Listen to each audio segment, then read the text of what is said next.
చిత్తూరు జిల్లా పరిధిలోని పవిత్ర పుణ్యక్షేత్రమైన మల్లకొండ పరిసరాల్లో జరుగుతున్న గ్రానైట్ క్వారీయింగ్, మైనింగ్ వ్యవహారంలో పెద్దిరెడ్డి ప్రెస్ మీట్ పెట్టి ప్రభుత్వంపై సంచలన ఆరోపణలు చేశారు. పెద్దిరెడ్డి హయాంలో పర్యావరణ నియమాలను బేఖాతరు చేస్తూ మైనింగ్ మాఫియా చెలరేగిపోయిందనేది నిజం. రాష్ట్రంలో కూటమి ప్రభుత్వం అధికారంలోకి వచ్చాక ఈ అక్రమ మైనింగ్పై నిఘా పెట్టడం, తవ్వకాలపై విచారణకు ఆదేశించడంతో ఒక్కసారిగా సమీకరణాలన్నీ మారిపోయాయి. అప్పటి దందాలన్నీ బయటపడుతున్నా ఆ భయంతో ఇప్పుడు పెద్దిరెడ్డి బయటకు వచ్చి మరీ రివర్స్గా బురద జల్లేస్తున్నారు. వైసీపీ పాలనలో చిత్తూరు, పుంగనూరు, తంబాలపల్లి నియోజకవర్గాల పరిధిలోని పలు కొండలతో పాటు మల్లకొండ ప్రాంతంలో కూడా పెద్ద ఎత్తున గ్రానైట్ క్వారీలకు అనుమతి ఇచ్చారు. నాటి మంత్రి పెద్దిరెడ్డి రామచంద్రారెడ్డి, ఆయన అనుచరుల కనుసన్నల్లోనే ఈ మైనింగ్ అంతా సాగింది. లీజు పరిధులకు మించి వందల అడుగుల లోతుకు ఈ కొండలను తవ్వేశారు.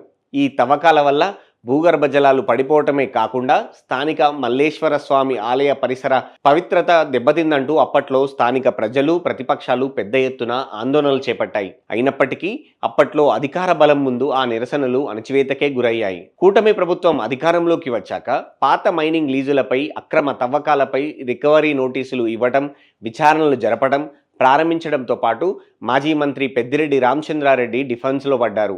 ఈ క్రమంలోనే ఆయన ప్రస్తుత ప్రభుత్వంపై ఎదురుదాడికి దిగుతూ సరికొత్త ఆరోపణలు చేస్తున్నారు. ప్రస్తుతం అధికారంలో ఉన్న తెలుగుదేశం, జనసేన పార్టీ స్థానిక నేతలే ఈ మల్లకొండ వద్ద మైనింగ్ పేరిట దోపిడీకి తెరలేపారని దుమ్మెత్తిపోస్తున్నారు. తాము అప్పట్లో మైనింగ్ ఆపేశారని, ఇప్పుడు లీజులకు తమ సొంత మనుషులకు సంబంధించినటువంటి కార్యాలకు అప్పగించేందుకు కూడా కుట్ర పన్నారని పెద్దిరెడ్డి ఆరోపిస్తున్నారు.